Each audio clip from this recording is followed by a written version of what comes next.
Good afternoon. I would like to welcome you on our webinar. The title of the webinar is Times Higher World University Ranking, a presentation and analysis of the results of Polish universities. So very important and hot subject in this moment. And the participants of our webinar, our guests and presenters, it will be Michael Lubacz, Business Development Director from Times Higher Education, and Duncan Ross, Chief Data Officer from Times Higher Education. I'm very glad that we can host on our common webinar Times Higher Education managers. We are very well cooperating here in Poland in between the Academia and Times Higher Education. The organization of our today's event is we will have around 1 hour presentations and then questions and answer sessions. So you can write your questions on the chat, and I will try to address the questions to the panelists. And maybe it's important to begin about some comments about the rankings. Rankings are last, let's say, 30 years are growing as a more and more important measure in the higher education institutions world. Important because they are giving the possibility to compare different universities and different universities. And because of the growing tendency to get more internationalized, the meaning of the recognizable rankings that are global, international, like Times Higher Education ranking, is a crucial one, especially that we are going toward the turbulent change in our academic world. This is the deep digital transformation process which is facilitated by pandemic that forced several institutions to going with LMS systems and some kind of the e-management resolutions. So rankings are important because of the possibility to compare, because of the accountability reasons. We can see if institutions like public universities, but also private, are accountable to the public if they are fulfilling their promise to bring science education and that mission on the proper level. And then Times Higher Education is one of the most important and especially well adjusted for Polish universities, because they are balanced. This is not only scientific criteria, but also education and that mission is taken into account. And it's a very important source of the information for Polish university. Of course, I'm also insider in the Polish university world, so I wish very much that our Polish higher education institutions are going up in international rankings. So hopefully this seminar maybe will help us in this process. Next slide, please. Next one. And then maybe I will comment about our partnership. Public Consulting Group is a company created in Boston, Massachusetts in 80s. And here in Poland, our mission is mainly concentrated on bringing the IT resolutions for academic sector, but also for high schools. PCG Academia is specialized in activities and in a work with universities. Liberus is specialized in K-12 education. And together in Poland, we are supporting 4,000 primary and secondary schools, 50 different universities, and we employ nearly 300 consultants in Warsaw, Katowice, Łódź, and Rzeszów. We are also working in a close partnership with our strategic partners. Part of our network of cooperation, slide please, is connected to the partnership with international institutions like Times Higher Education, but also about Blackboard, also about Polish important institutions like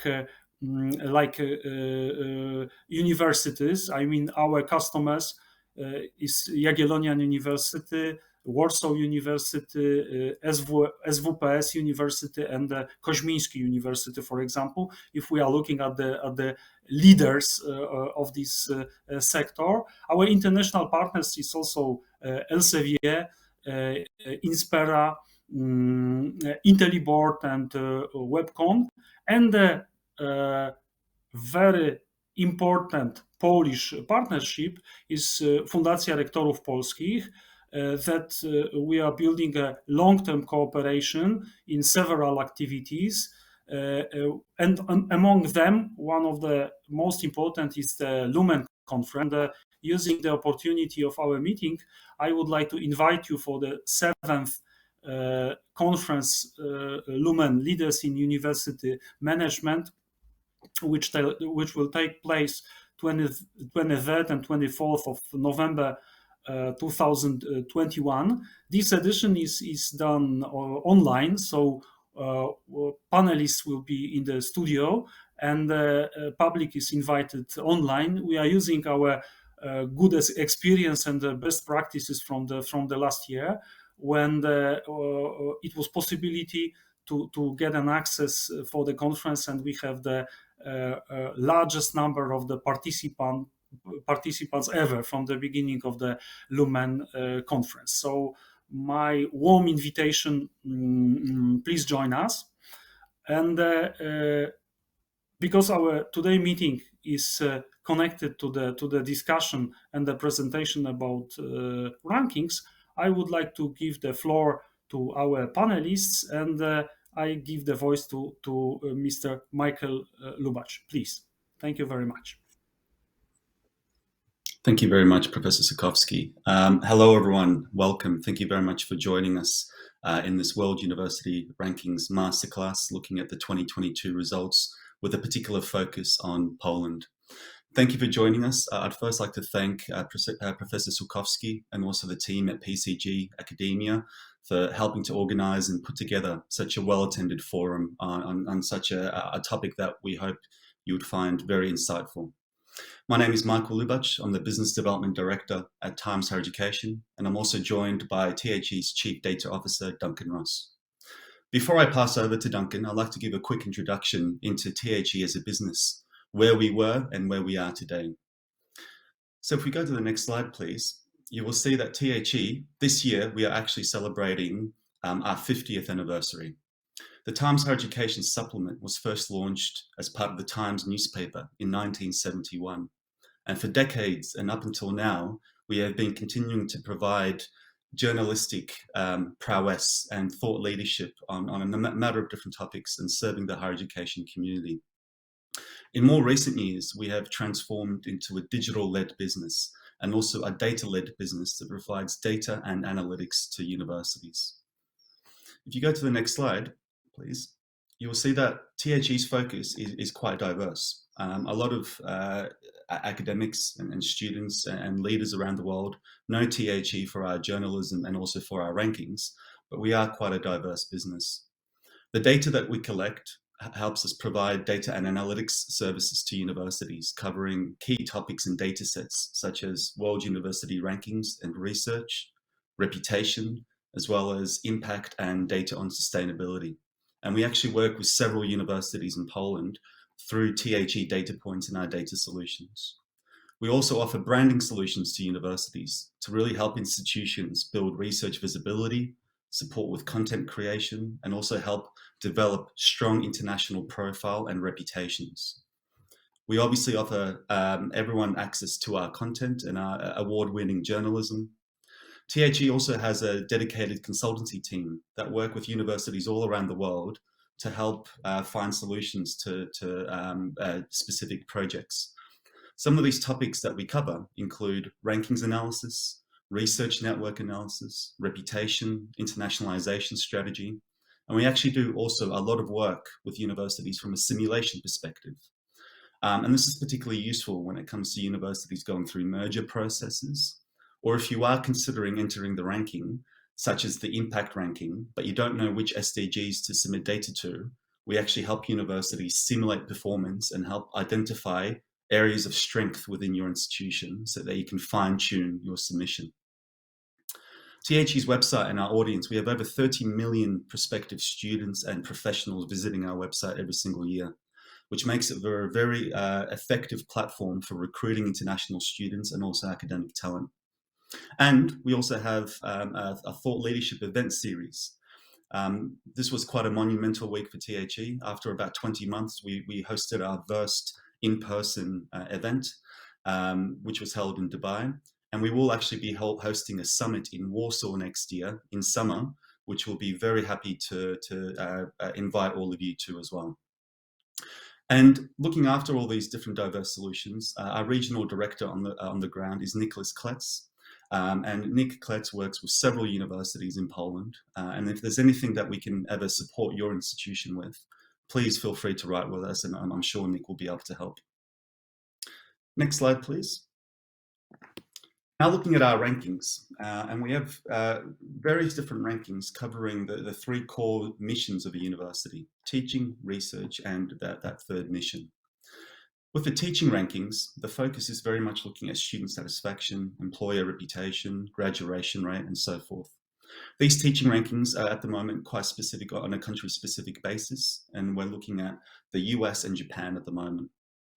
The research ranking, the World University Ranking, which we first released in 2004, which was the world's first international ranking of universities, has been the flagship for quite some time, and it looks at research output, research quality, collaboration, reputation, and different metrics.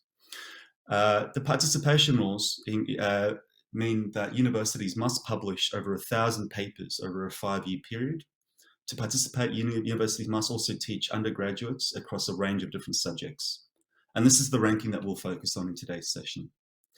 And one of the newest rankings, which is growing increasingly in popularity, is our impact ranking, which looks at impact and sustainability and what kind of impact institutions have on society. The focus of that ranking is based on the UN's 17 Sustainable Development Goals, or SDGs. And this is our most open ranking to date. Any university that teaches undergraduate or postgraduate is able to participate. And this particular ranking places a lot less emphasis on research and reputation, which means that we have a lot of universities around the world that are younger or not as well funded, but doing still very meaningful work for their society. They get a lot of acknowledgement for that. There is no cost to participate in any of THE's rankings. And if you would like to participate in any of them, please feel free to email data@timeshighereducation.com to start. Next slide, please. Just a quick overview of THE's impact rankings. The 2021 edition was released in April of this year. We ranked over 1,200 universities, which is up from 800 the previous year. And we had 12 Polish universities participate, which is a really good beginning, given it's quite a new ranking as well. And so far, 26 have registered for the 2022 edition. And just to note also that the data submission for the 2022 impact rankings has already begun, and it concludes in the middle of November. So if you would like to take part in this ranking and haven't registered already, please again email data@timeshighereducation.com to participate. And our team would also be very happy to share methodology with you and also further information on how to participate. And as you can see in the impact rankings, there are 3 Polish universities that are in that 601 to 800 bracket that take the lead for being within Poland.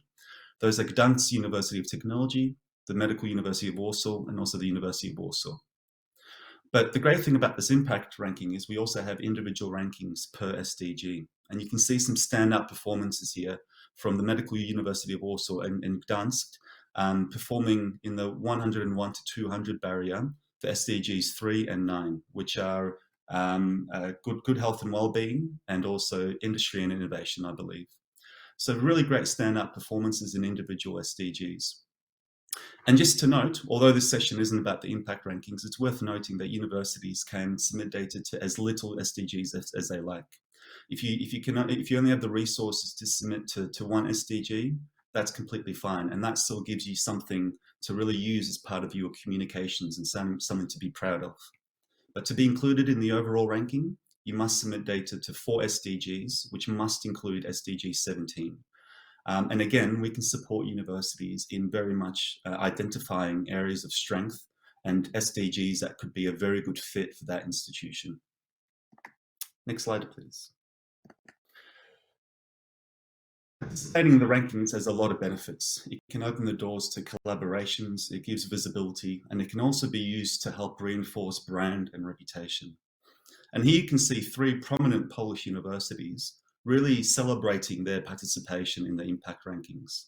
And this is very beneficial because it can, again, help with recruitment.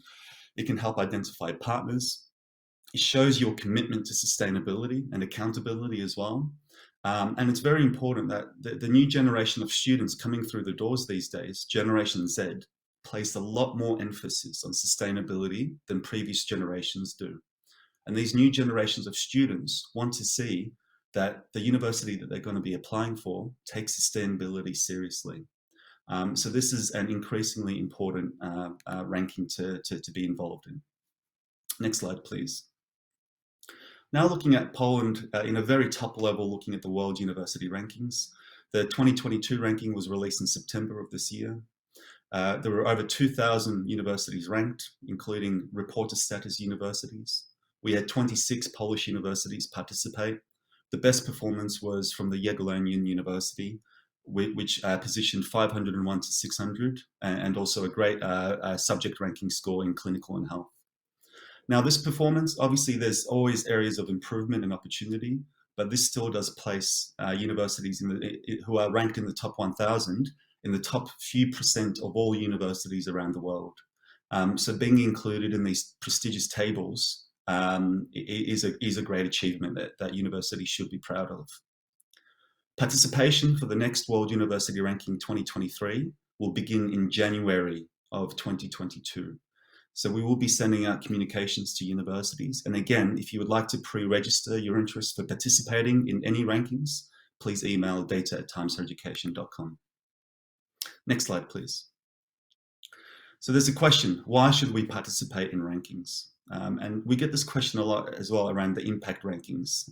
As many of you will know, there's 17 SDGs, there's potentially a lot of data to be collected. And we also get asked questions, why, what's the return? One of the benefits is visibility. Being ranked in THE's rankings really puts your institution on the global map. It shows your commitment to certain areas of university excellence, and it does let you be seen by prospective students and parents across THE's website and across other media forms. THE's rankings have a media reach of over 3 billion when looking at the world rankings and impact rankings. And we often get mentioned as the gold standard ranking by very credible sources such as the World Academic Forum and other organizations. And we are very much looked at by governments. A lot of the time we often hear as well that government funding can also be based on performance in certain rankings and also rankings criteria. So it's very important from a policy point of view. Rankings also foster collaboration, such as research partnerships, student and faculty exchange programs, and also alliances. So that visibility and showing your strengths in a particular area of research or sustainability can very much help you attract partners domestically and internationally. And this is a quote I really like from the Vice President of Research in Imperial College, London. Nick Jennings says, when we look at Times Higher Education's World University Rankings, we see collaborators, not competitors. So rankings do foster healthy competition, but they also open the doors for worldwide collaboration. Naturally, given the amount of students and professionals and academics that look at the rankings, it's a great opportunity for recruitment. a lot of research shows that a university's ranking is a key focal area that influences a student's decision-making process. So therefore, having your university ranked and being in the prestigious tables can also be incredibly beneficial for recruiting international students and also recruiting academic talent. And lastly, benchmarking, data and analytics. At THE, we've collected over 9 million data points from over 3,500 universities around the world, covering research, reputation, sustainability. So it's a very useful source of information for your university to really benchmark against other universities within Poland and around the world, understand what your strengths and weaknesses are, and also help inform your strategic direction. Next slide, please. And these are, just to finish up, just some examples of some of the analysis that we do offer to universities. These are screenshots taken from THE data points. The top chart on the left, you can see how a particular Polish university, in this case, has performed against the 13 metrics that we evaluate the world university rankings on.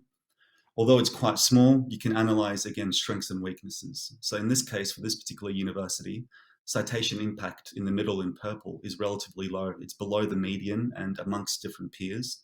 And also you can see some of the international metrics on the right-hand side are also below the median and below their peers, which again helps to identify areas of opportunity that university can potentially focus on. Below that, we can see a year-on-year analysis of how a particular ranking has changed from the 2021 ranking to the 2022 ranking. This particular example, in general, is very positive. There's a slight reduction in the citation impact score on the left, but in general, a lot of the metrics have improved in score, which has also resulted in a positive score increase. But something to remember is that the rankings are incredibly competitive. We often see universities increasing their ranking score, but still going down in the actual ranking itself, because it is a zero-sum game. If some other universities are improving faster than your university, it will still mean that you can go down in the ranking. So it's a very competitive landscape, especially when more universities are entering the ranking on a yearly basis. And on the right-hand side, we also have a lot of reputational data. So understanding how your university is perceived domestically and internationally, and what subjects you are most known for. This particular university that I've taken an example of, you might be able to have a guess who this is. They're very strong in business and economics, and also engineering and technology. And this particular example is MIT. And the blue represents national votes, the orange represents international votes. And you can see there's a very good brand alignment and a very strong reputation for those key subject areas. So again, if you like a demonstration of this platform, if you like this data for your own university, please email us at data@times-higher-education.com. That's my very, very quick introduction. I'd like to, again, welcome you all and thank you very much for joining. And now I'll pass you over to Duncan Ross. He will give a much more detailed analysis of the rankings methodology and also results. Thank you, Duncan. Thank you very much, Michael. And if we could move to the next slide, please. So as Michael has said, Times Higher Education has 3 sets of rankings.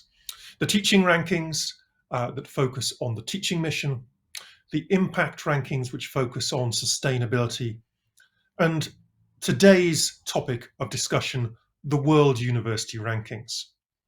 And the World University Rankings are very much focused on the research mission. And as such, participation in the rankings depends on meeting certain critical thresholds. The first of those is that we require universities that are in the ranking to have at least 1,000 academic publications over a 5-year period. And this is the threshold which is often the most challenging for institutions. We count publications that are within Elsevier's Scopus database, so that's the data set we're looking at for this particular threshold. The 2 other criteria are far more likely to be reached. Those are that universities teach at an undergraduate level, and also that they work across multiple subject areas. What this does mean is that there are currently just over 1,660 institutions within our world university rankings. So if that's how you get into the world university rankings, what are the data sources we use to give us insights into the performance of institutions? So if we go to the next slide, we can see that the three data sources we use. Firstly, we look at performance data that is supplied directly by universities. So this is the data submission process that Michael mentioned earlier that will be opening again next January. And we provide a set of guidance, a set of standards that we ask universities to provide data for, not just for the university as an overall organization, but also in 11 distinct subject areas. Those 11 areas are quite critical because they allow us to balance the ranking to take account of the very different shape of different institutions. And we'll come back to this in a few minutes' time when we look at the methodology in a little more detail. The second set of data we look at is reputation data. Now, reputation is a subjective measure, but it does tell us something quite important about how universities are perceived. And because this is an important data set, I will spend a few minutes later on in the presentation explaining the process that Times Higher Education uses to ensure that our reputation data is of as high a quality as possible and gives us real insights into the sector. The third set of data we use is the bibliometric data, data that has come from the research that universities publish. And we gather our bibliometric data, as I mentioned a few minutes ago, from Elsevier's Scopus dataset. So those are the three different places that we get data from. How much data are we actually collecting? If we go to the next slide, we can see some key figures. I got it wrong. I forgot that's on the slide after this, but let's look at the methodology first, then let's see how much data we have supporting the methodology. So when we look at the methodology, we have 13 discrete measures. And each of these measures has been chosen to give us an indication, an indicator that we believe is relevant to assessing research-intensive universities. Now, we group these into 5 broad areas that we look at, and we refer to these as teaching, research, citations, industry income, and then finally international measures.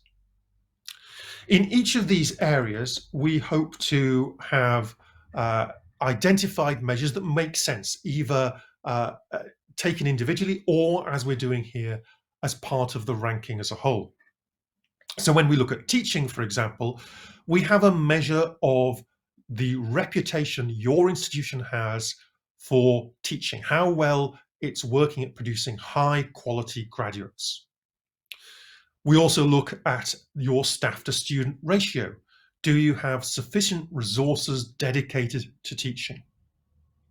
We then have 2 different measures which look at the proportion of doctorates that you produce relative to either the number of bachelor's degrees or to the size of your teaching staff.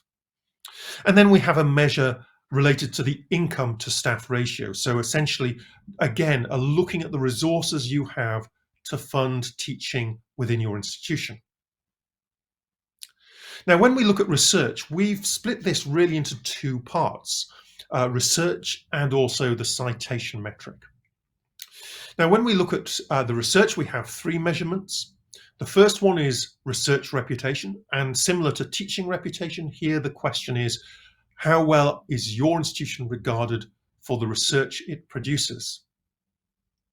We then have a measurement that looks at research income, the funding that you have to support that research work, and a measure of research productivity. So essentially, how many publications are you able to produce per member of staff? The next measurement is our citations measurement, and that represents 30% of the overall score in the ranking. So again, because of the importance of this particular measure, I'll be looking at this in more detail in a few moments. Now, one of the smallest areas within our methodology, but it's still important, is industry income. And here we look at the amount of research income you get that comes from commerce and industry. Essentially, this metric is trying to understand how well your institution is reflecting the commercial and industrial needs of Poland. Are you producing the research that they need in order to have a flourishing economy?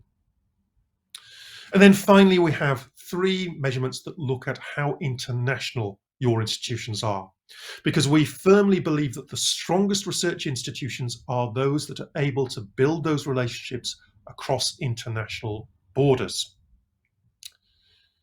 Now, of course, it doesn't take a lot of understanding of higher education to note that some of these measurements will be very different in different subject areas.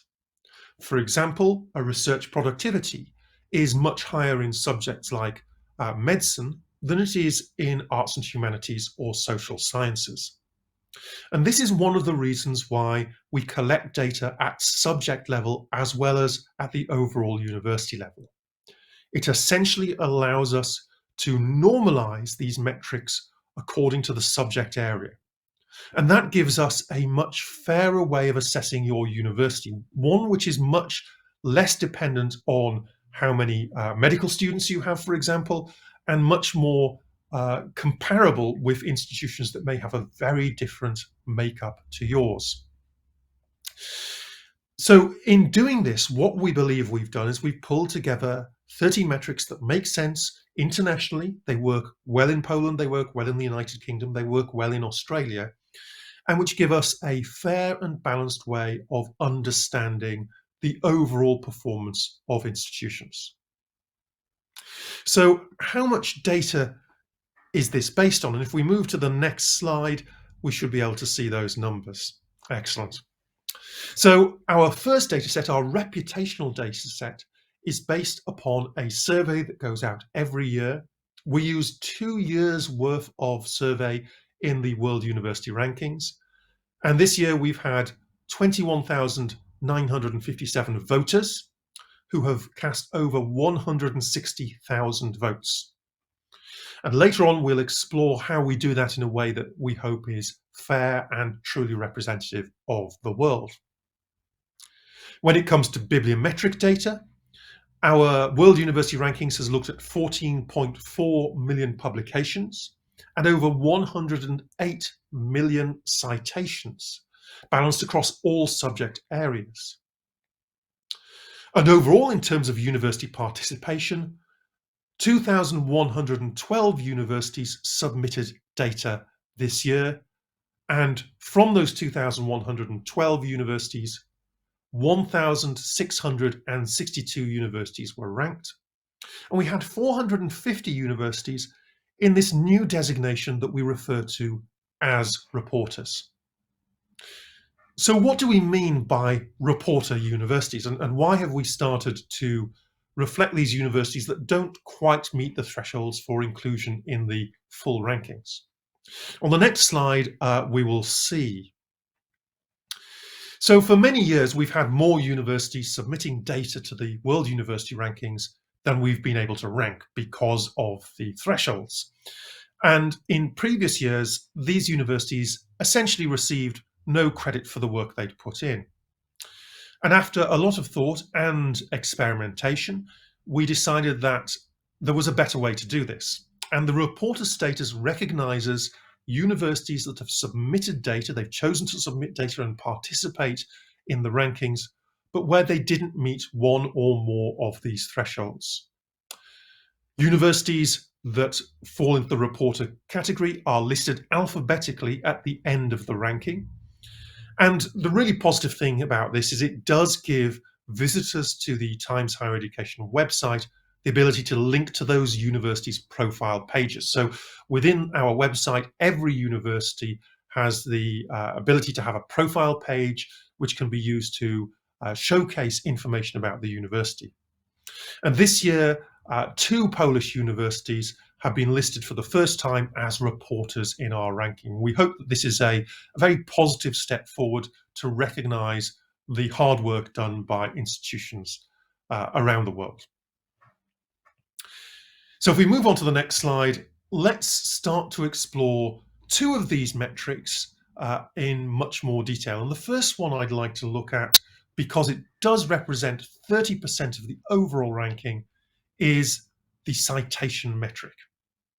Now, this metric is called field-weighted citation impact, and it's based upon an open source measurement. And if you do have access to Elsevier's Scopus or SciVal datasets, you'll notice that field-weighted citation impact has been included within those tools for quite a long time, but the way that they calculate it within those tools is slightly different than the way we calculate it for the World University Rankings, because we have, of course, a slightly different objective.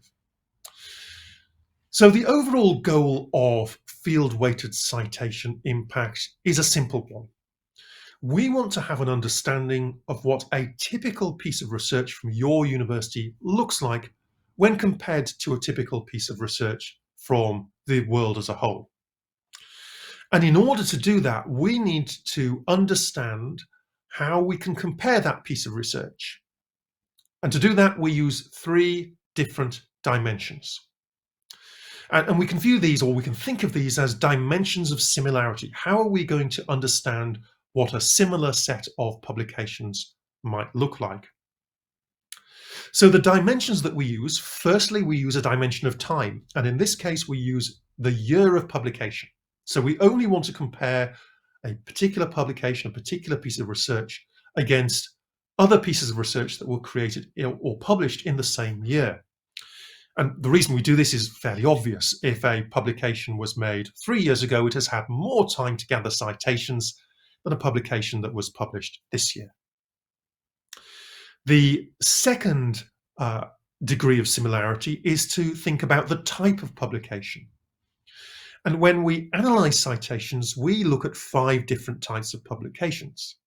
So we look at traditional papers, we look at books and book chapters, and those are particularly important when we think about social sciences and arts and humanities. We look at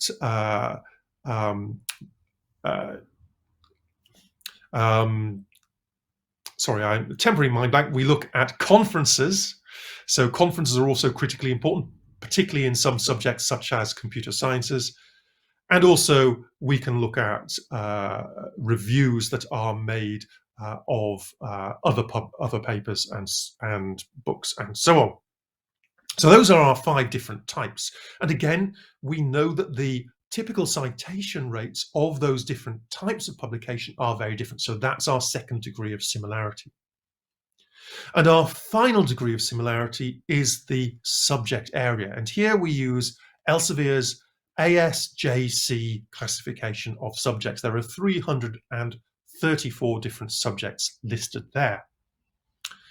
And so essentially what we do is we gather every single publication within those 3 degrees of similarity, and we say, how does the number of citations that this publication has compare to the number of citations from all of the other publications within the similar group? And we create a simple ratio. So obviously, if it's a ratio, if you score 1, you're scoring exactly the same as a typical publication, the same as the average. If you score above 1, you're above average. If you score below 1, you are below average. And we do this for every publication.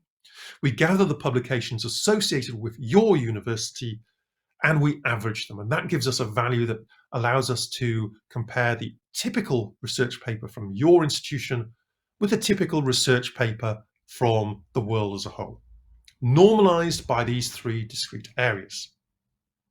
Now, it's slightly more complicated than that. And if we move to the next slide, we'll see how that complexity grows a little bit, because we have to take account of some specific features. And the first thing is that when we're doing this, we only want to look at journals that are currently viewed as being of a high standard. So we remove publications that are viewed as Elsevier as being suspended journals. Obviously, then what we do is we look at removing all publications that are outside the current time window. We then calculate the field-weighted citation impact of every publication left in Scopus.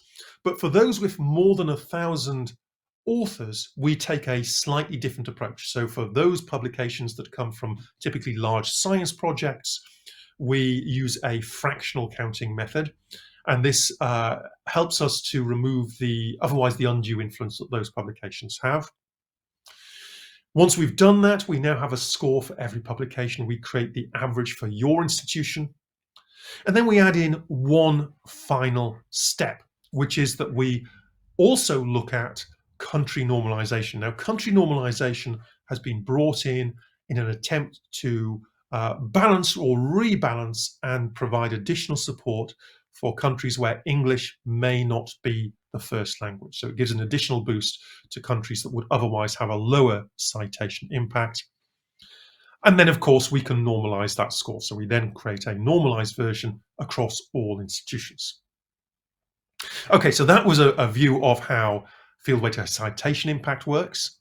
Let's move on now and think a little bit about how reputation works. As I said before, reputation is based on a survey that we send out every year.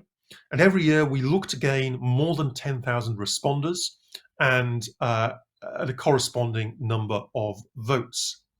And in the 2021 survey, there were 10,963 responders. We add this to the number of responders we had in the previous year because we used 2 years worth of voters.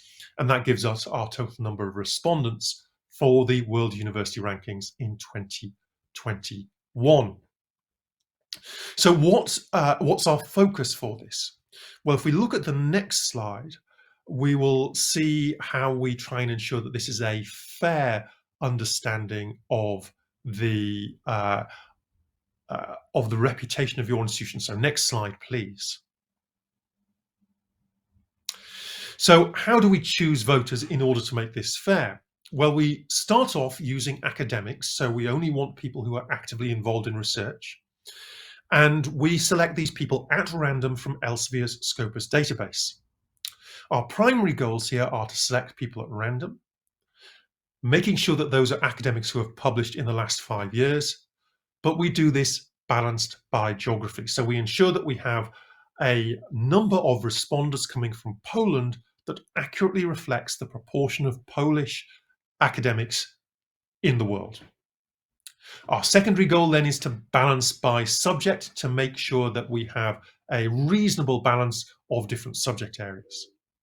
And we ask our survey respondents 2 main questions. We say, in your area of expertise, which are the best universities for research and which are the best universities for teaching? And we allow respondents to provide up to 15 universities for each. So if we go to the next slide, please. Obviously, because we're balancing this by geography and the data we use for that comes from UNESCO, the number of respondents in the survey from each country only varies gradually over time because the number of researchers in each country changes slowly over time. But we can see as we look back over time that the numbers have changed.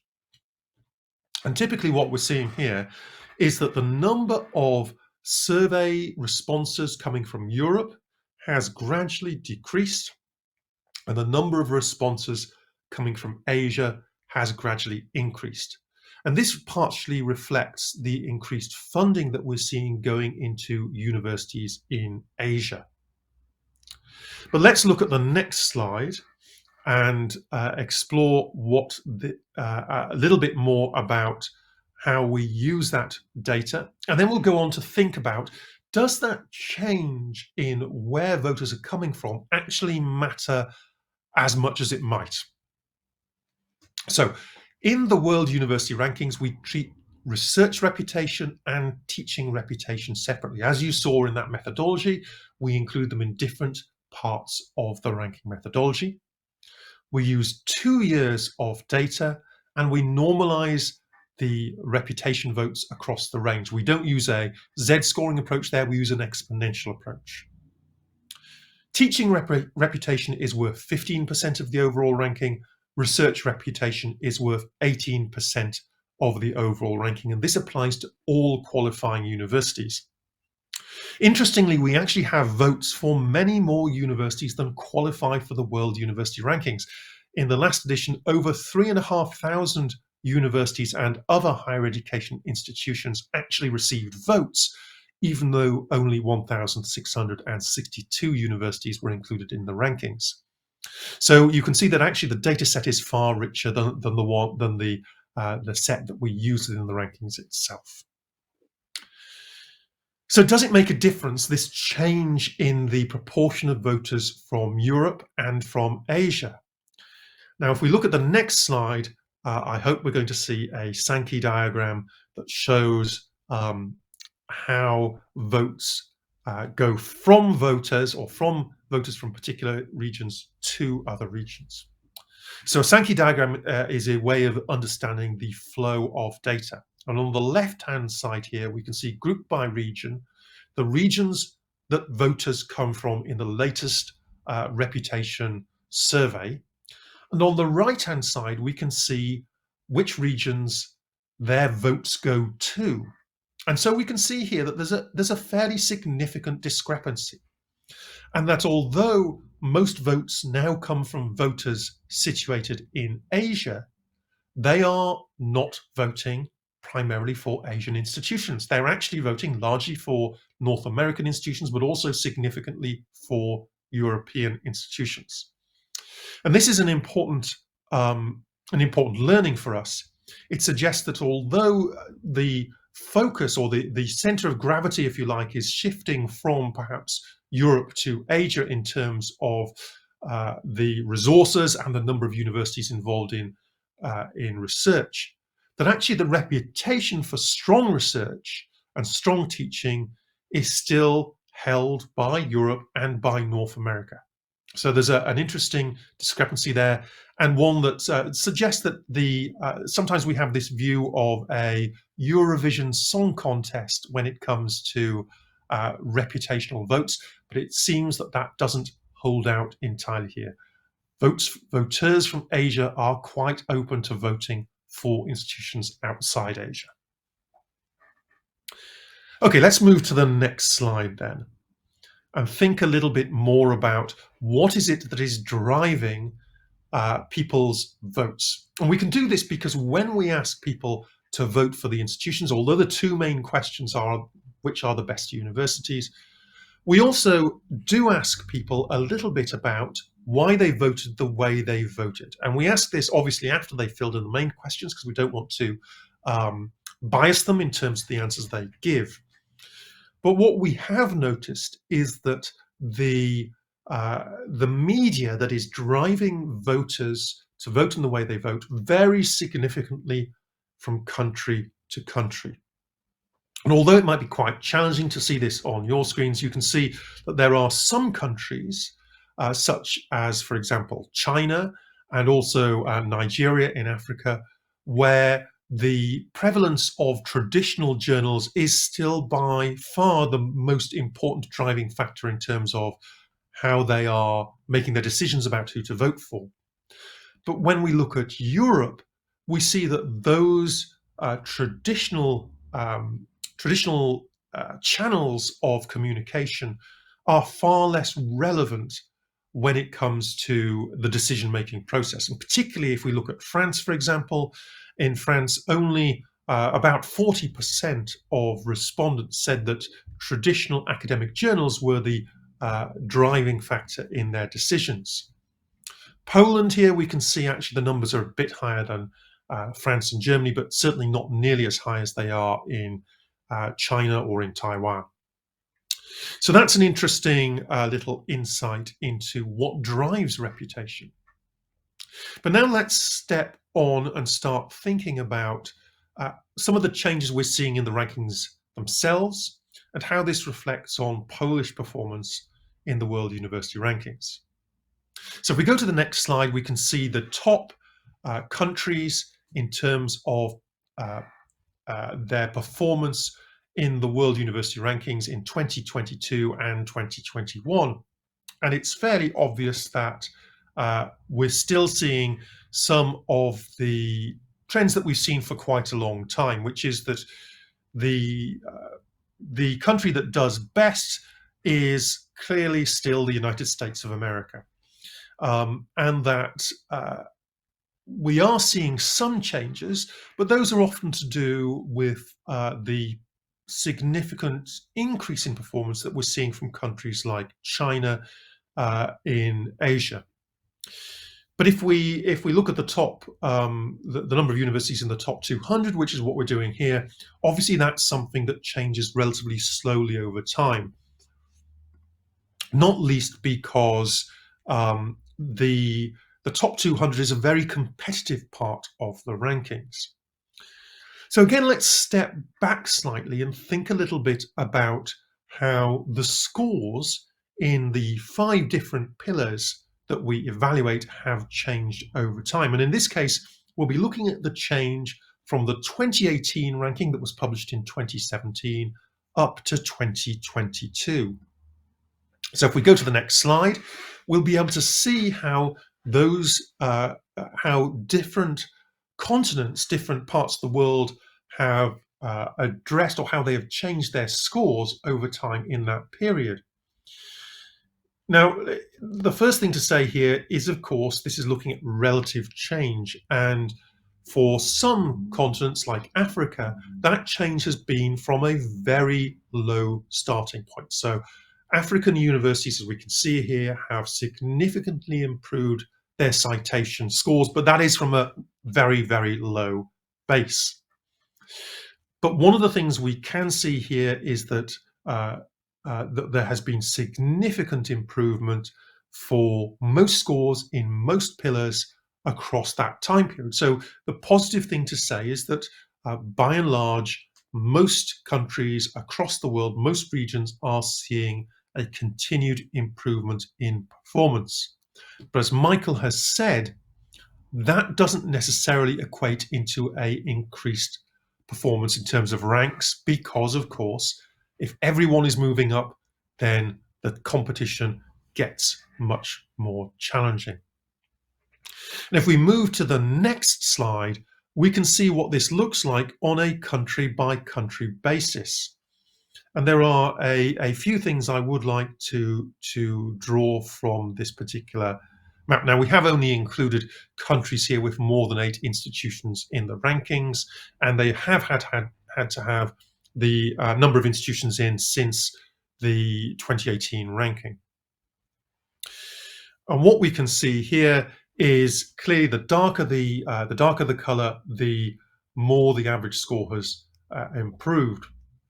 And there are 2 regions where the score has clearly improved significantly. The first of those is the one that we always talk about. It's Asia, and in particular China, and to a lesser degree we can see there Malaysia also performing very well there. So a continued improvement across that time period from countries in Asia. It's also worth noting that we see countries in the Middle East, particularly Egypt and Saudi Arabia, also making big strides in the same time period. And again, we can see there countries that have started perhaps from a relatively low base, but have put significant resources, particularly in the case of Saudi Arabia, into their higher education sector. Saudi Arabia has opened a significant number of universities over the last 20 years, and that's starting to reflect in the increased performance of their universities. Looking to Europe and North America, though, the picture is slightly different. Now, we can see there that when we look within Europe, Poland is doing relatively well in terms of performance increase, certainly when we compare that to, say, France, Germany, and Switzerland. But still, there is perhaps a challenge there. But let's then look at the next slide and see if there are any signs for optimism when we look at individual countries within those geographies. So in this case, the color represents different geographies. And just standing back from this slide, you can notice that there are a large number of countries there. The orange countries are from Asia, and you can see that Asia has some of the top countries in terms of increased performance within each of the pillars.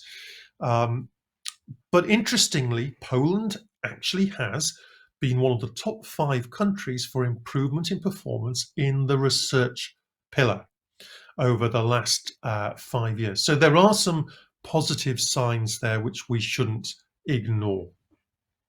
Now I'm going to dwell on Poland a little more in a few seconds' time.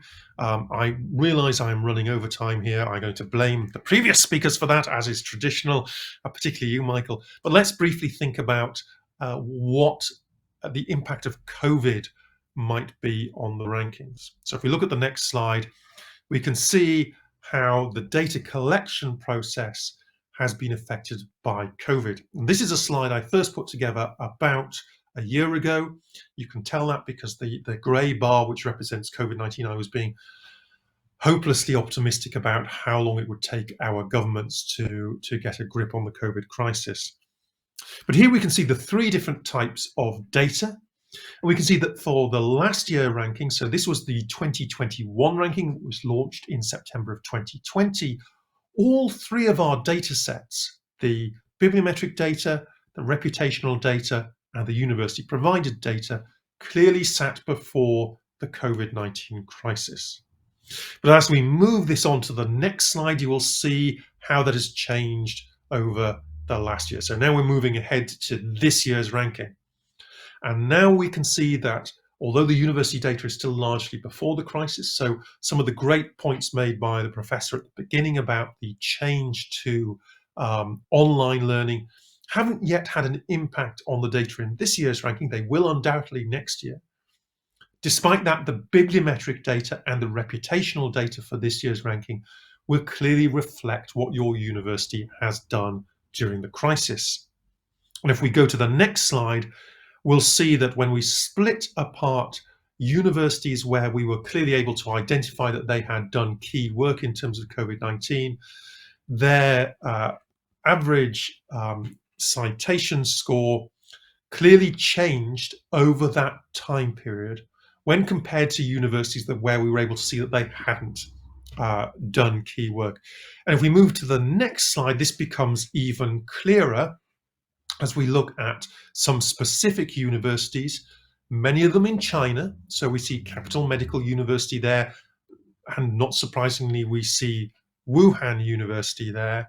But we can also see some universities in other parts of the world that have undertaken some direct work in terms of research into COVID-19. For example, Sechenov First Moscow State Medical University have seen their citation score rise significantly, largely on the back of work they've done around COVID-19. The Free University of Berlin, similarly in Germany. So we have seen that change, and we would expect to continue to see this change in next year's ranking as well. So that was a little sidebar, if you like, about COVID-19. But there are a few other trends that it's worth picking up on before we look at Poland specifically. And on the next slide, we can see one of the key things that has been talked about for many years in the rankings, and that is the rise of China and what this means for the world as a whole. So here we're looking at the average score change of universities in North America, universities in China, and the overall average score change. And you can see that US universities are slightly decreasing their score. Chinese universities are significantly increasing their score. And this is the story that we often talk about. But of course, score changes, although they can be positive, don't necessarily reflect in rank changes. And when we compare this to the next slide, where we look at the average rank change, we see that although the score performance has gone up for Chinese university, the average rank for Chinese universities has gone down. Now, why is that happening? Well, it's happening because if we think about countries like China and many other countries, governments have spent a lot of time and effort focusing on the so-called top universities. And that has resulted in this disparity between the very strongest universities in a country and the other universities in the country. And if we look at the next slide, we can see that explicitly identified for US institutions. So this is looking at the American Association of Universities, and we've taken out the 2 Canadian universities from that, and all other US universities. And we can see here something that is, and I just chose the US because it's a great example. It's not specifically to pick on our American friends, but it's a great example of one of the challenges we see, which is that leading universities often have access to routes of funding that other universities do not. And this disparity in funding can have a knock-on effect into ranking position. But there is another thing driving this, of course. It is that in that time period between the 2018 ranking and the 2022 ranking, the number of universities ranked has also grown significantly. It's grown from about 800 universities to 1,600 universities.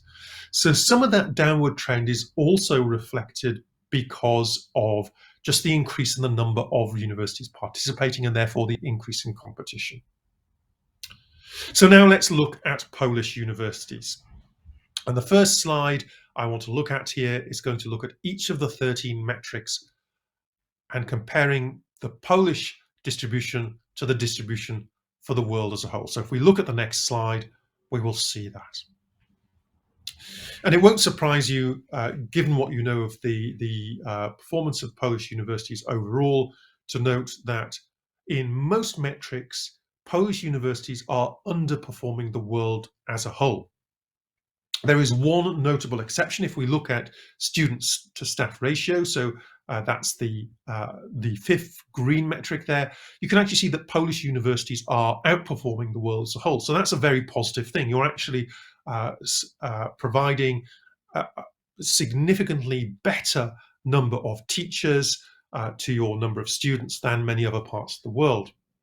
But in most of the other metrics, there is a distinct lag. If we look, for example, at your income figures, which are normalized by staff, typically, your income per staff in the teaching metric is lower than the world as a whole. In terms of research income per staff, it's lower than the world as a whole.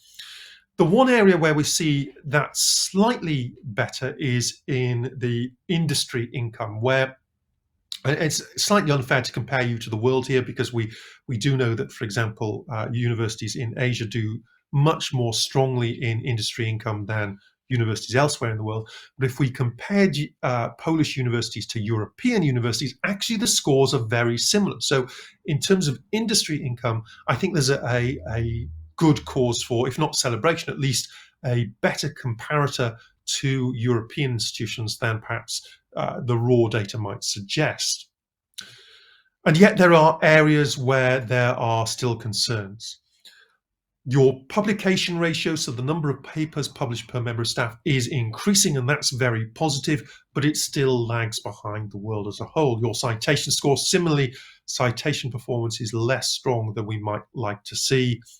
And in the 3 international measures, again, we see that despite the fact that Poland is a fantastic country, it's a really, really great opportunity for international students, you still haven't necessarily made the case that has brought international students to your institutions. So there are still opportunities there for work to be done. And if we look at the next slide, we can see the 2 diverging positions here. So on the positive side, the score for Polish universities, albeit is rising from a low base, it is rising over that time period. But when we look at the change in ranks, the change is the position of Polish universities is still dropping away slightly, even when compared to the world overall.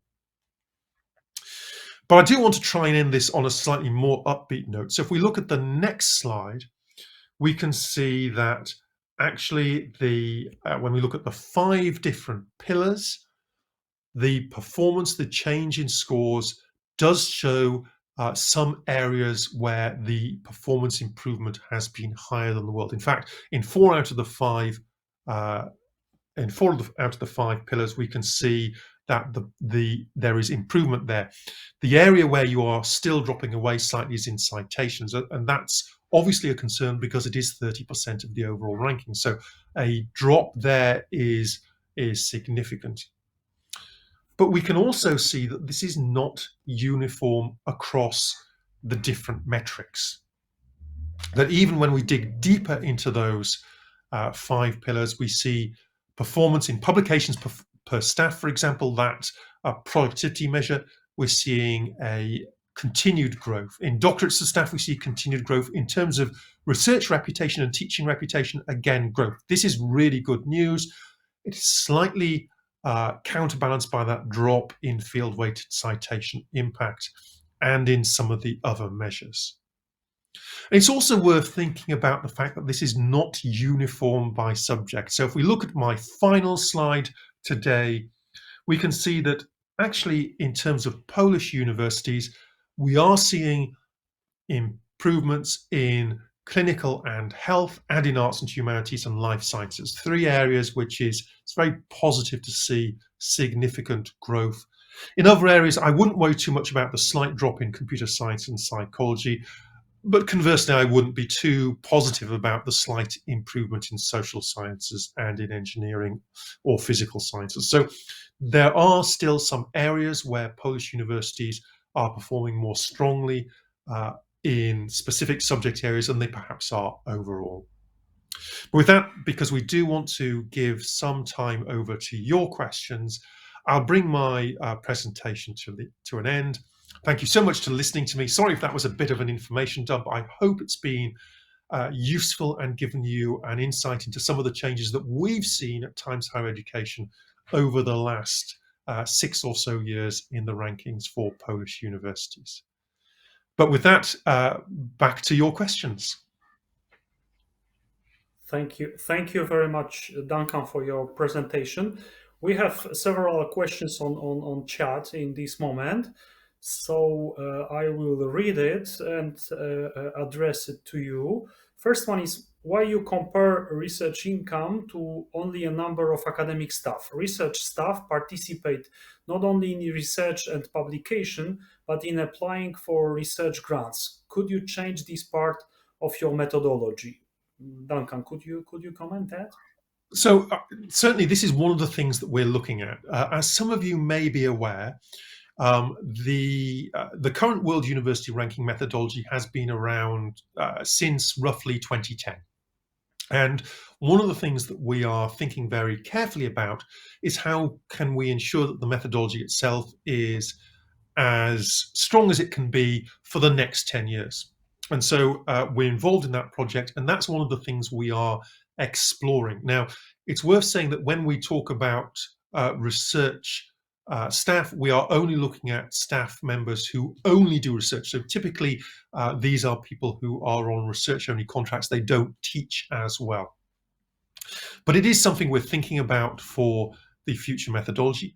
And as part of that process, we're also looking at a number of different metrics, including the citation metrics. And we're also recruiting for an advisory board to help us ensure that universities have a formal way of feeding into that review process. And if you would like to be part of the advisory board, please do email us on data@timeshighereducation.com. And we're looking for people who can be what we would describe as critical friends of the rankings, people who are able to help us to make them a better measure of universities in the future. Yeah, thank you very much. I understand this balance between making methodology stable for a long time, measuring long-term trend, and from the other side, upgrading the quality of the measurement for accountability reasons. Thank you very much. And then absolutely. If I can just briefly come back on that, you've hit the nail on the head there, which is that when we started these rankings back in 2004, we looked at 200 institutions, largely from Western Europe and North America, with a few others scattered in to make it look more international. we're now in a very different position. We're looking at 1,600 plus institutions from 98 different countries around the world, and we need to make sure that our methodology is fair and reflects institutions from very, very different countries with very different needs. And so we do need to develop that methodology onwards. Thank you. Second question regarding the indicator, research income or total university revenues. Does your ranking take into account the purchasing power of the currency? Technical question. It's an excellent question. I do like technical questions. I'm a data guy. I really revel in the detail. So yes, what we use to evaluate all of our currency-based measures is purchase price parity. So what we want to do is we want to understand how much does the income that your institution has, how much research purchasing power does that give you in your country? So we use data on that. Now, for most countries, particularly for countries in Europe where the data is very solid, there are good ways of doing that. And we use educational purchase price parity. There are some countries where this is much more challenging. So if we think about countries like Venezuela, for example, where the currency is essentially non-functioning, then it becomes more challenging. But that is the right way to do this, to try and ensure that we can recognize the what the money you have can buy in your particular circumstances. Thank you very much. We have another two questions. A professional doctorate traditionally completes studies that prepare for specific professions, such as a medical doctor or a lawyer, but it is mainly used in countries copying the American higher education system. Graduates in other countries obtain such a title or not, but they obtain the same level of professional education as confirmed by accreditations obtained, for example, in the USA, which allow them to practice on the same terms as graduates of American universities. In this situation, the professional doctorate should be withdrawn from the global comparisons, or universities should be asked about the number of graduates gaining full authorization to practice in the profession. And this is this example of lawyer, etc. Then the data will be globally comparable. The question of the, let's say, in some way, specificity of the different degrees and the professional degrees comparison. Thank you. It's another great question, and verging on a statement, but it does hit on one of the interesting challenges of any rankings organization, which is, of course, there isn't an internationally accepted standard for things like degrees, and anyone who has tried to practice a profession in more than one country will realize that this is a very challenging thing, that recognition of equivalency across international borders. The ISCED system is designed to try and help there, but it still only gets you part of the way. Now, the really interesting question here is about doctorates, and about particularly professional doctorates. And this is made even more complex because, of course, different professional doctorates can have very different syllabuses. So what we're looking for is really where professional doctorates have an element of research included within them. And some professional doctorates do, and some don't. And it does vary often by the different geography and the different requirements in particular subjects. So it's a very complex area, but we do ask institutions to try and recognize this in the data they are providing for us. Now, in the impact rankings, we take a slightly different approach where we're more interested in degrees that lead towards a ability to practice. So, for example, in SDG 3, good health and well-being, we look at the number of graduates who have a degree that will support them in their progress towards becoming practitioners.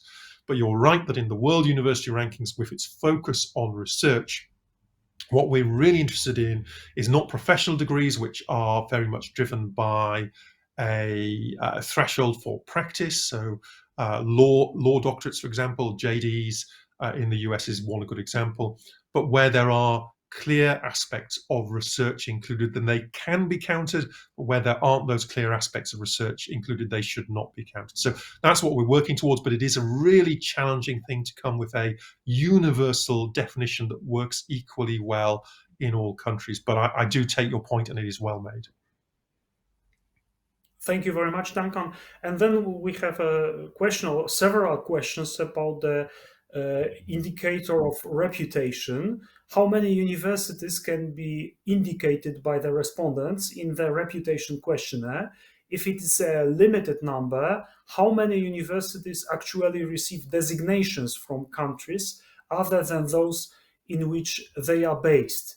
In this situation, does the importance of the conversion of votes from individual countries play a decisive role in the results? So this is a great question, and it has a number of different things that I'll try and tease apart. So apologies to the question if I don't address all of those. One of the things that was hinted at there is the fact that because we want to balance by geography, we sometimes downweight how many votes a vote is worth from a particular country. So just to be clear, if we had too many respondents from, let's say, Germany, then a German vote might only be worth 0.9 votes. So if we had 10% too many votes from Germany, their votes would only be worth 0.9. Now, does that have an overall impact on the results of the universities they vote for? Well, of course, there are more voters. So although each vote is only worth 0.9, in actual fact, what we see is that averages back to the whole number of votes that we expect a university would have received had they had the correct number of voters. So hopefully that balances out. But there was some interesting details there also about how we think about the number of universities that a person can vote for. So we currently allow people to vote for 15 universities that they think are the best. Now, this is done by a search approach. So you start typing in the name of a university and you'll be given some options that you can choose from. There are about 5,000 universities on that list. And if the university that you want to vote for isn't included on the list, you can still type in a raw text entry, and then we have to interpret which university you were trying to vote for. Our experiments, we've varied that number a little bit over time, and our experience is that actually that gets to about the number that people want to vote for. If you extend it beyond that, actually what we see is a very steady, very rapid rather, drop off on the number of people who complete that. And some people don't vote for their maximum number. They actually vote for a smaller number of institutions. There's no requirement to fill in all the places. So we think that that's about the right number. We don't think that extending it would help a lot. But what we do see as well, another part of this question was this idea of people voting for institutions outside their home country. And although the questioner didn't ask this explicitly, it has been asked before, which is, should international votes, so votes coming from a different country, be worth more than domestic votes? And there is some attraction to that idea, but technically it would become quite difficult. And the place that illustrates how difficult that would be is, of course, Europe. So in Europe, we have many countries of varying different sizes. We have countries like Luxembourg, which only has one university, and we have countries like Germany or Poland, which are much bigger. So how could we account for the fact that if you're the University of Luxembourg, it's likely that most of your votes are going to come from outside your home country? If you're a university in Poland, there are opportunities for many more domestic universities to vote for you. So that would be a very challenging thing to deal with. We also have to deal with the fact that sometimes some universities are very close to international borders and therefore might expect to see universities that are geographically quite close to them but in a different country voting for them because their faculty may travel down the road and interact and so on. So this issue of international votes being worth more than domestic votes, I think, unfortunately, is a non-starter. I do think it's an interesting idea, but we would have to deal with that very real discrepancy in the size of countries in a way that was consistent, and I don't think we can really do that at the moment. Thank you very much. And then next question, actually a very important one, is about the possibility to compare different programs, especially MBA programs. What about rankings for faculties and programs? There was a Times Higher Education program project in 2017 to do a business school ranking. Is that in the works? I'm interested in business school and or MBA ranking. A business school understood either as a standalone higher education institution or a business faculty, which is more common in the world.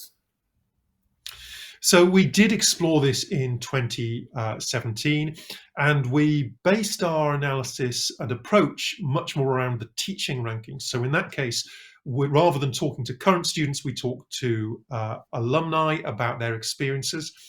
There's some interesting things that you learn when you start talking to business school alumni.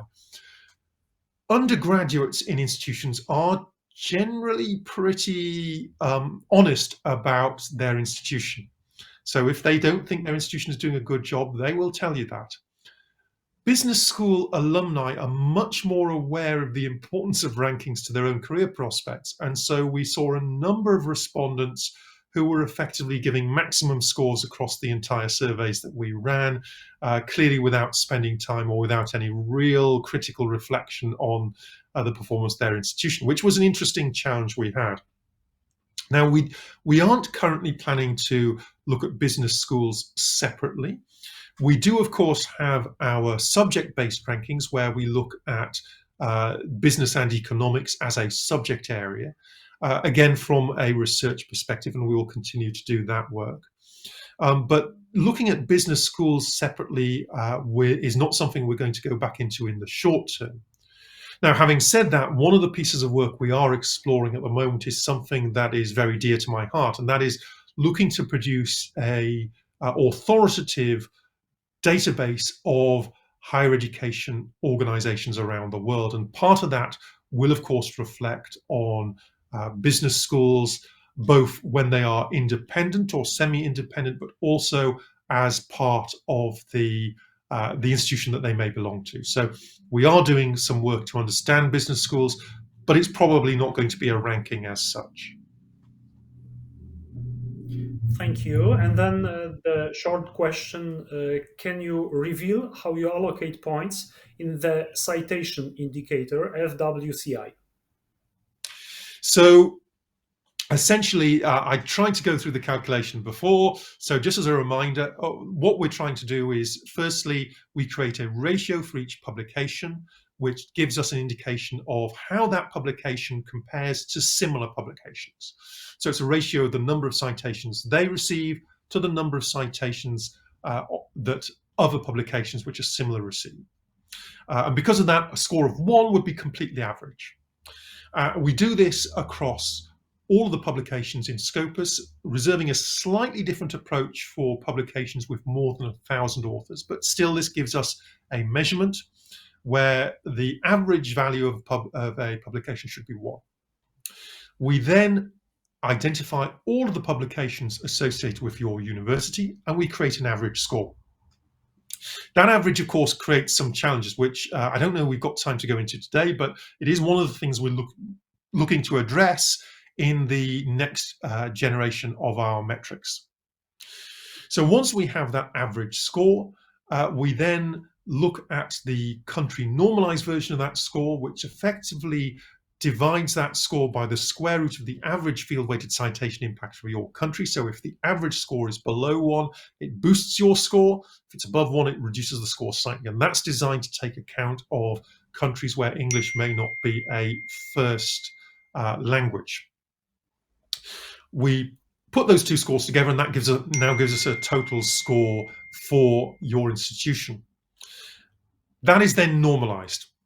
So we take the scores, the average field-weighted citation impact for every single university in the ranking, and we Z-score that. And so that's how we get to the final score for institutions across the world. Roughly what this means is that a score of 50% in that metric would be roughly a score of 1 in terms of field-weighted citation impact. But it's not quite as straightforward as that, but that's roughly how that score would work out. And that's how we do the calculation. I did say we were looking into changing that metric slightly. In fact, what we're proposing to do is to break it, not for next year, I might add, but in the longer term, is to break it into 3 distinct metrics, which will take different looks at citation scores.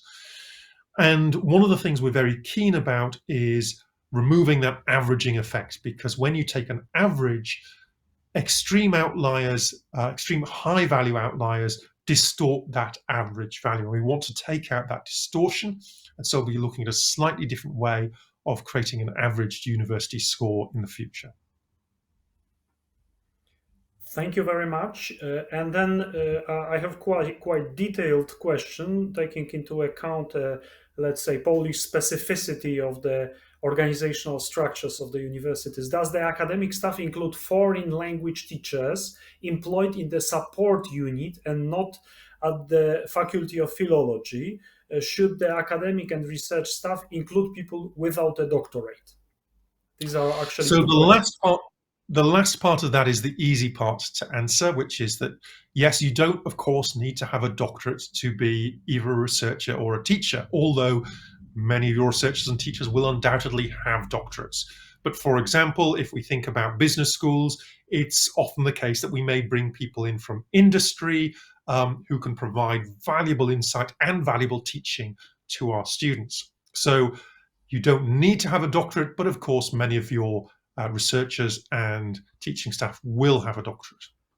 In terms of the first question, I'm not going to give a direct answer to that now, because I think that that would actually benefit from if the person who asked that question could send that into our data editor team. So we have a group of people within my team whose job is specifically to support institutions with their detailed questions. And it's really great if you have a question during the data submission process, please do contact us about it. It helps out in 2 ways, because we can give you a very specific answer to your question, but it also helps because we can learn from that. And that allows us to give better advice and better guidance to other universities, both in Poland and more generally around the world, which gets us to more consistent data. So I would strongly encourage you to send that question into our data team. We'll take a detailed look at it and we'll have a think about it, and we will get back to you with an answer. That answer then may go into our frequently asked questions, which supports everyone in terms of providing higher quality data.